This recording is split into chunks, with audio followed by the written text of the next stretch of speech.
Let's take a closer look at the test features implemented in a JTAG boundary scan compliant device as defined in IEEE Standard 1149.1. Consider an integrated circuit with a number of digital inputs, outputs, and bidirectional pins. An IEEE 1149.1 compliant device adds various mandatory and possibly some optional features. First, there are 4 additional pins, the so-called Test Access Port or TAP. The TAP includes a test data input, a test data output, a test clock, and a test mode select signal.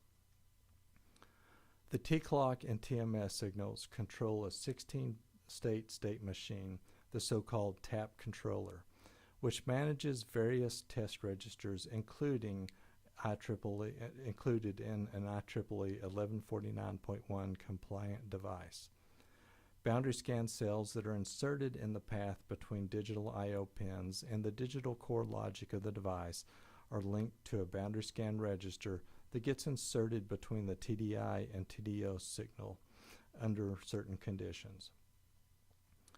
The length of the boundary scan register depends on the number of I/O pins and the types of boundary scan cells. Other registers mandated by 1149.1 include the 1-bit long bypass register and an instruction register. The instruction register is required to be at least 2 bits long. When certain instructions are loaded, the device I/O pins are essentially disconnected from the core logic. One such introduction is the mandatory X test, which is used to stimulate and observe the I/O pins of the device by means of the boundary scan cells. In this manner, connectivity at the board or system level can be verified without interference from the device core logic. Other mandatory instructions include sample and preload, both of which select the boundary scan register, as well as bypass, which selects the bypass register. The bypass register is used, as the name suggests, to bypass the boundary scan register when it is not needed for test purposes. One optional device register defined in IEEE 1149.1 is the 32-bit long ID register, which can be used to identify the device type and manufacturer. If the ID register is implemented, the device must also feature the optional ID code instruction. In addition to the 4 mandatory TAP signals, an optional 5th signal, a low active test reset, can be implemented. The test reset pin can be used to asynchronously reset the test logic implemented in the device. If the device does not include a T-reset signal, the test logic is reset by the TAP controller.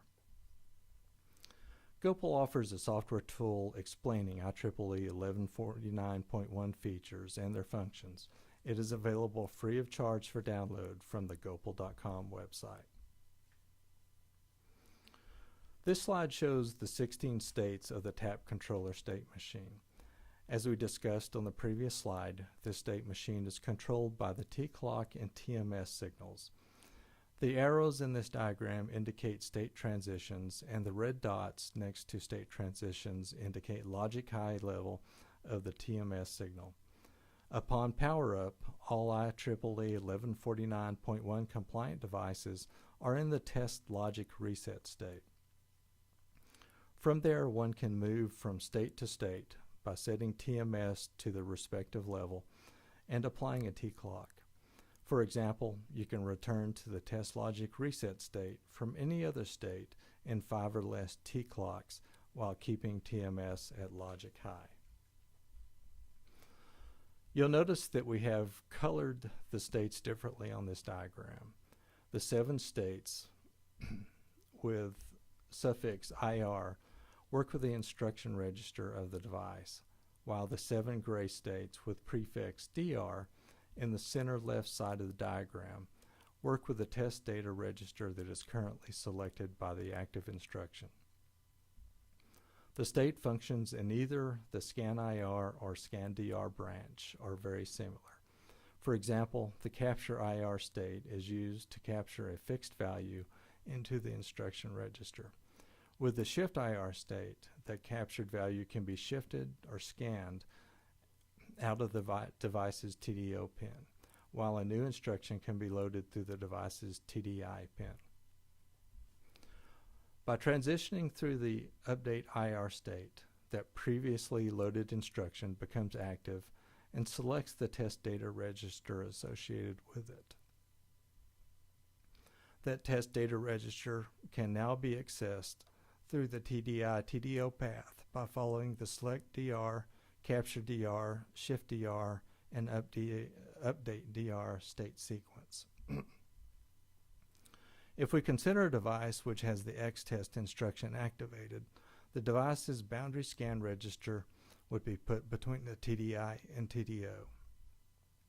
In the capture DR state, boundary scan cells with input function, for example, would capture the current logic level on the cell input. Those captured logic levels then can be scanned out of the TDO by means of the shift DR state, while new test stimulus can be scanned in through TDI. That new stimulus gets applied to boundary scan cell outputs upon transitioning through the output DR state. The device's I/O pins do not change their logic levels while the pattern is scanned, but rather only when through the update DR state. Only when going through the update DR state. With the X-test instruction loaded, the devices on the unit under test going through the capture DR, shift DR, and update DR sequence, the connections at the board or system level are tested for structural defects, such as opens, stuck-ats, or shorts.